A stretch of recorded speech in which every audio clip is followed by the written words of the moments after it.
வணக்கம் நண்பர்களே. த hidden history தமிழ்ங்கிற என்னோட சேனலுக்கு உங்கள் அனைவரையும் வரவேற்கிறேன்.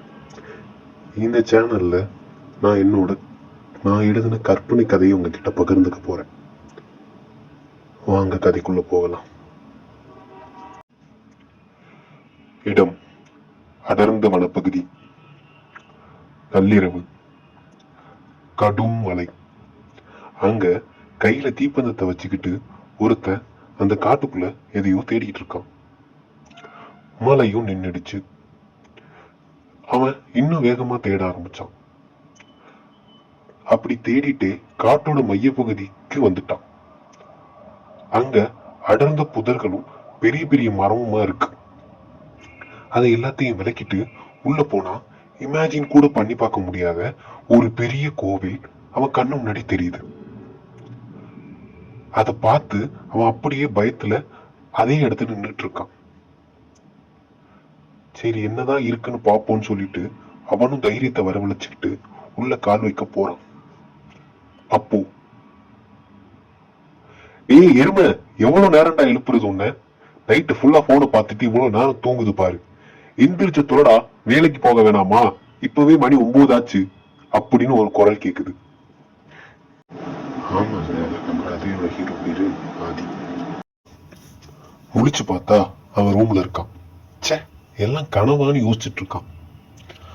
ஆதி, லேட் ஆகுதுடா, போய் கிளம்பு ஆபீஸுக்கு. ஆதி, இதோ போறேமா அப்படின்னு சொல்லிட்டு குளிச்சுட்டு ஆபீஸுக்கு ரெடி ஆகிட்டு கிளம்பிட்டான். சரி, சாப்பிட்டு போலான்னு போய் உக்காந்தா அவன் மைண்ட்ல இந்த கனவு பத்தி தான் திரும்ப திரும்ப ஓடிக்கிட்டே இருக்கு. அவங்க அம்மாவும் 4 தோசை சுட்டு வச்சாங்க. ஆதியோட அம்மா பேரு யமுனா. அவங்க ஒரு பிரைவேட் ஸ்கூல்ல மியூசிக் டீச்சரா இருக்காங்க. ஆதி, அம்மா நான் ஆபீஸ் போயிட்டு வரேன் அப்படின்னு அம்மாட்ட சொல்லிட்டு ஆபீஸுக்கு கிளம்பி போயிட்டான். இடம் ஆபீஸ். அப்ரிசியேஷன் மீட்டிங் போயிட்டு இருக்கு. Good morning guys. இப்போ நம்ம இங்க எதுக்கு கேதர் ஆகியிருக்கோம்னா, எம்ப்ளாயி ஆஃப் த மந்த் யாருன்னு அனௌன்ஸ் பண்றதுக்காக. And the award goes to Mr. Adityan Rajashekar, Photography Department, Senior Photographer. Last month இவர் எடுத்த பிக் தான் இங்க டாக் ஆஃப் த டவுனா இருக்கு. அதை கேட்டதும் எல்லாரும் கிளாப் பண்றாங்க. ஆதி போய் அவார்டை வாங்கிட்டு கீழே வரான். பக்கத்துல பார்த்தா வேதா நிக்கிறா. கங்க்ராட்ஸ் ஆதி, பெஸ்ட் எம்ப்ளாயி அவார்ட்லாம் வாங்கியிருக்க, ட்ரீட்லாம் இல்லையா அப்படின்னு கேட்கிறா. வேதா ரிப்போர்ட்டர். ஆதி ஒன் சைடா லவ் பண்ற பொண்ணு. பட் அவ இவனை ஜஸ்ட் ஃப்ரெண்டா தான் பாக்குறா. அப்போ ஆதியோட மைண்ட் வாய்ஸ், நீ கேட்டா உயிரை கூட கொடுப்பேன், ட்ரீட் தர மாட்டேனா?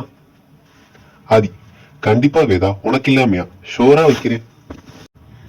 மணி, என்ன மச்சான் உன் ஆளு மட்டும் ட்ரீட் கேட்கறா போல?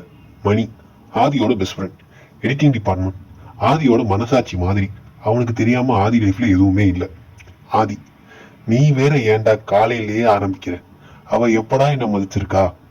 மணி, விடாமுயற்சி விஸ்வரூப வெற்றி மச்சான், ஒரு நாள் நடக்கும் பாரு. ஆதி, சரி அது இருக்கட்டும், இன்னைக்கு காலையில ஒரு கனவு மச்சான், அவ்வளோ ரியலிஸ்டிக்கா இருந்துச்சு மச்சான், நான் கூட உண்மையோ நினைச்சு பயந்துட்டேன். மணி, அப்படி என்னடா கனவு கண்ட நீ? என்ன உன் ஆளு உன்னை ரிஜெக்ட் பண்ணிட்டாளா? ஆதி, அது இல்லடா, நான் ஒரு காட்டுக்குள்ள கையில ஒரு தீப்பந்தத்தோட எதையோ தேடிட்டு இருக்கேன். அப்போ ஒரு பெரிய பாலடைஞ்ச கோவில் ஒன்ன கண்டுபிடிச்சேன். மணி, அப்புறம் என்னடா ஆச்சு? ஆதி, யாருக்கு தெரியும், அதுக்குள்ள எங்க அம்மா வந்து என்னை எழுப்பிடுச்சு. ஆனா எந்திரிச்சதுல இருந்து இது ஒண்ணுதான்டா என் மைண்ட்ல ஓடிட்டே இருக்கு. மணி, சாதாரண கனவு தானடா, தூக்கி போட்டு வேலையை பாரு ஒழுங்கா. அன்னைக்கு டே அதை பத்தி யோசிச்சே முடிஞ்சிடுச்சு. ஆபீஸ் முடிச்சுட்டு வீட்டுக்கும் கிளம்பிட்டான் ஆதி. இந்த கதையை மேலும் தெரிஞ்சுக்க அடுத்த பார்ட்டுக்காக காத்துருங்க. அது வரைக்கும் இந்த கதை பிடிச்சிருந்துச்சா லைக், ஷேர் அண்ட் சப்ஸ்கிரைப் செய்யுங்க. அடுத்த பாகத்தில் பார்க்கலாம். நன்றி, வணக்கம்.